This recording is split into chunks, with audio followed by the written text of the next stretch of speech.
Maka malaikat maut turun ke sini. Makanya ketika sakaratul maut sudah datang, maka yang baca Quran hentikan.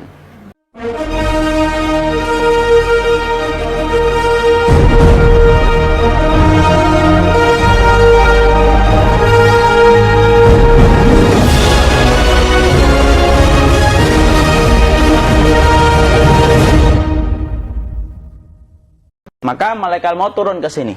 Makanya ketika sakaratul maut sudah datang, maka yang baca Quran hentikan.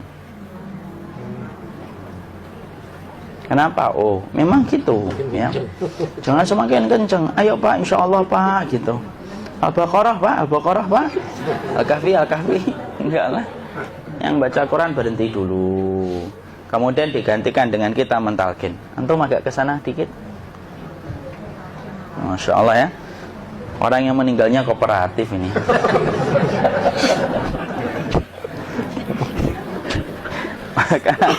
maka agak kesini ya. Maka disunahkan kita untuk mentalkinnya. Nanti ketika mentalkin jangan terlalu sering, jangan terlalu membebani. Jangan terlalu sering itu la ilaha illallah, la ilaha illallah. Enggak gitulah. Berat nanti dia ngerasakan. Di situ Imam Qurtubi juga menyampaikan jangan terlalu sering karena itu memberatkan dadanya. Jadi ketika mentalkin saya sampaikan boleh diganti atau enggak Ustadz? Enggak lah, talkin itu ibadah. Ibadah itu tauqifiyah. Tauqifiyah itu enggak usah diganti.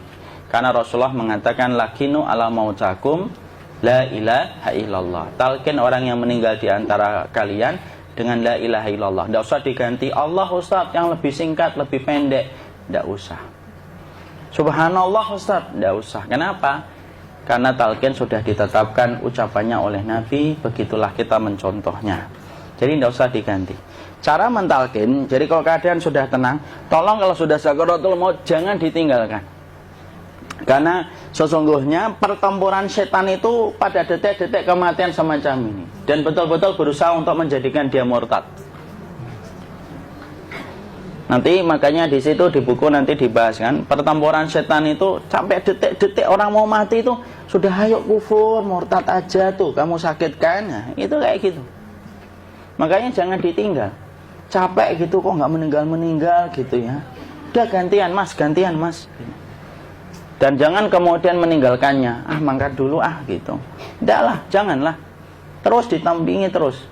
Kalau bisa ya sudahlah berikan waktunya kita untuk sementara waktu itu betul-betul berkhidmah kepada orang yang kita cintai terakhir kalinya.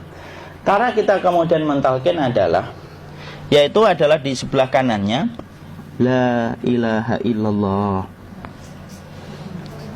Biarkan dia mencerna dulu. Tidak usah buru-buru kemudian kita langsung nimpali lagi. Dia mencerna dulu sembari kita doakan, peluk, ya Allah dimudahkan gitu. Kalau ada orang yang bisa ngucapin la ilaha illallah itu siapa yang memberikan itu Ustaz? Yang memberikan kekuatan Allah Pak. Karena ngomong aduh aja sudah tidak mampu. Makanya Allah berfirman dalam surat Ibrahim, yusabbitullahu alladhina amanu bil qawli tsabit fil hayatid dunya wa fil akhirah. Allah teguhkan perkataan orang yang beriman dalam kehidupan dunia dan akhirat. Dunia itu ya ketika menjelang kematiannya. Makanya dia bisa ngomong la ilaha illallah. Sebenarnya ngomong aduh aja udah gak mampu. Kalau bisa ngomong dia mesti ngomong aduhnya dulu. Tapi Allah yang menggerakkan. Ngomong la ilaha illallah. Makanya mangkana akhiru kalamihi la ilaha illallah dakhalal jannah. Barang siapa akhir kalamnya itu adalah la ilaha illallah pasti masuk surga. Makanya kita lagi la ilaha illallah. Dah. Cara dulu. Enggak usah minta diburu-buru ya. Enggak usah gini. Ayo la ilaha illallah. Ayo.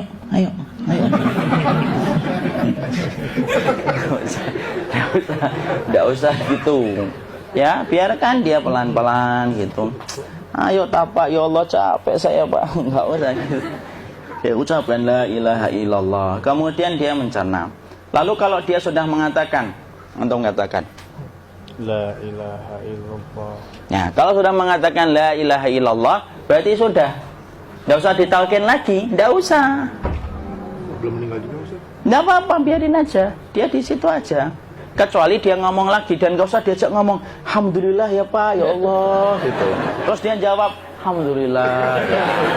itu berarti ucapan terakhirnya alhamdulillah. Atau ketika habis ditalkin la ilaha illallah dia ngelihat air, nah itu berarti ucapan terakhirnya air. Talkin lagi, nggak usah marah. Aduh pak minta air, kuncinya mau minta air nanti aja dikubur gitu loh. Jangan gitu, biarin aja. Jangan kemudian setelah la ilaha illallah, La ilaha illallah. terus ayo tutup, awas ya ngomong lagi ya. Nggak usah gitu juga. Maka kemudian setelah la ilaha illallah sudah, nggak usah diajak ngomong gitu. Terus kemudian nggak usah ada anaknya perempuan, ya Allah pak sudah bisa ngomong la ilaha illallah, usah gitu. Cukup dalam hati alhamdulillah gitu. Diam, kita dengerin gitu. Disitulah nanti biasanya tadi detik dia terakhir. Dia nanti ngeliat di sini pak, prosesnya itu nanti kaki langsung sebagian jempol dingin dia. Kaki, telapak kakinya langsung kalau kita geningkan dingin kayak kaki yang kena AC langsung. Kemudian dia langsung ningkup gini. Dikit dia, mulai kaku dia. Atau kalau enggak, gini dia. Langsung kayak jatuh. Kayak kepala nanti yang paling terakhir, kepala itu pasti ada gerakannya pak. Ini meninggal itu. Pasti gitu. Pasti gitu. Karena apa? Sudah tidak ada beban ruh yang menahannya. Ya, cabut ya, set pelan, maka kemudian malaikat itu. Tapi tetap sakit lah. Walaupun dikatakan ringan, tetap sakit. Maka kemudian sakit gitu, ngelewatin sini, jantung kemudian sudah tidak berfungsi, kemudian ginjal pak, ngelewatin ginjal tidak berfungsi. Bapak bayangkan kan, kalau yang pernah sakit batu ginjal pak, sepakat nggak kalau kita batu ginjal itu sakitnya luar biasa pak? Itu baru titik batu kecil di ginjal. Kita bisa bayangkan tiba-tiba ginjal tidak berfungsi, sakitnya kayak apa pak? Tiba-tiba ginjal nggak berfungsi, pankreas naik, kemudian tek jantung. Jantung ini dia masih hidup dia, di sininya masih hidup walaupun jantungnya sudah berhenti. Naik, kemudian mata dia ngelewatin mata. Organ tubuh yang paling setia sama ruh itu mata. Maka kemudian mata dia ngelihat dia, ngelihat keluarnya, naik dia. Ya dilihat ini sama dia. Makanya Rasulullah mengatakan innar ruha idza qubida tabi'ahul basar. Ruh itu kalau dicabut, mata itu ngikutin kemana perjalanan ruh itu. Makanya ada yang meninggalnya gini.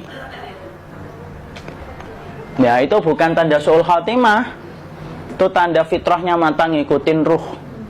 Atau kemudian bukanya sedikit. Ada yang kayak senyum pak. Ada yang kesini yang keringetan, nah itu tanda husnul khotimah. Ada yang senyum. Jadi sakitnya setelah selesai itu plong gitu loh. Makanya kemudian ada yang tersenyum. Maka itu tanda. Kalau kita ngelihat orang yang membuka mata kayak gini, tidak usah takut. Cepat-cepat kemudian kita nanti tutup. Biasanya kalau terlalu lama, itulah yang menjadikan ini tidak bisa ditutup. Makanya harus pakai kapas akhirnya. Karena apa? Karena pas meninggal nggak langsung ditutup. Biasanya karena perawat takut, dokternya juga nggak tahu itu, dibiarin itu. Makanya ada beberapa mata yang ditutup pakai tensoplas kan. Sebenarnya kalau langsung bisa nutup dia, fitrahnya nutup mata itu. Jadi kemudian kita baca Allahumma firlahu warhamhu wa'afihi wa'fuanhu atau bismillah wassalatu wassalamu ala rasulillah, tutup. Bismillah. Tidak usah takut. Kecuali buka lagi ya, ini baru kita kabur bareng. Kalau buka lagi pak, insya Allah pak, ya Allah ya kita kabur bareng-bareng pak. Diusap pak, diusap gini. Ini enggak disenggol gini enggak. Begini kan, sudah meninggal dunia. Tangan boleh begini, boleh diluruskan, tidak ada ketentuannya. Boleh gini, boleh kemudian lurus. Tidak usah disalahin kalau ada yang lurus. Lu itu tangannya gimana sih? Posisikan kayak sholat. Nah, ada perintah kayak gitu. Jadi kemudian dikondisikan saja. Terus maka kemudian dipijit-pijit, akiknya dikeluarin, kemudian jamnya dilepas, gigi palsunya dilepas kalau ada, ya. Kemudian apa? Setelah itu, coba buku.